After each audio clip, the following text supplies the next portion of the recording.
Here, ons het vanmôre niks niets gehoor nie.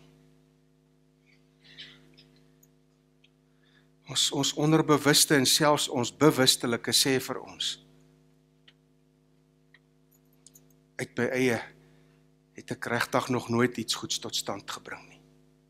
Net wanneer ek u wil gesoek het, net wanneer ek vir u gesê het, Here, u weet beter, u plan is beter as myne. My huwelik, my verhouding met my kinders, my kollegas, die manier hoe ek met die wêreld omgaan. Ja, Here, selfs vanmôre besef ek, u sê, vergewe die wêreld. Moenie laat hulle onder jou vel kom inklim nie. Want u wil nie hê ek moet depressief wees nie. U wil nie hê ek moet huil en kla en kerm oor al die misdaad en korrupsie en al die klas van dinge in die Here.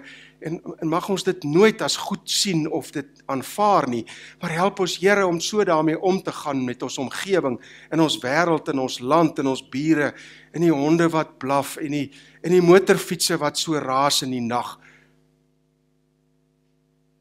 U wil hê ek moet dit nie kop toe vat nie. Verander my denke op so 'n manier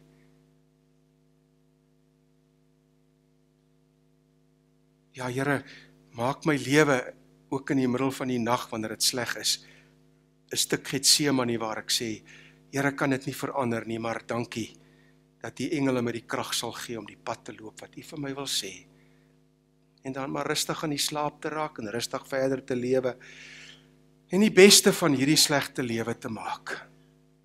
Al moet ek so baie nonsens aanvaar, soos u, Here Jesus, wat ook aanvaar het, dat daar sekere dinge is wat u nie kan verander het nie, omdat u wil beter, duideliker, meerderwaardig as ons in is, en dit aanvaar het, maar saam met sy disippels en u, en sy mense op aarde die lewe geniet het op daai oomblikke, ook soos wat u dit wou gehad het. Help ons om uit te gaan en te sê,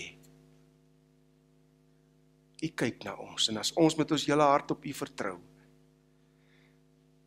daarin kan slaag om ons denke, na u denke te draai, te kies, Here, die Christelike weg, in my besigheid, in my verhoudings, in my sport, in my hantering van my eie liggaam,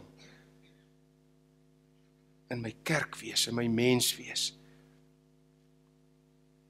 Ja, Here, help ons. Ons wil sagter, soeter en smaakliker wees.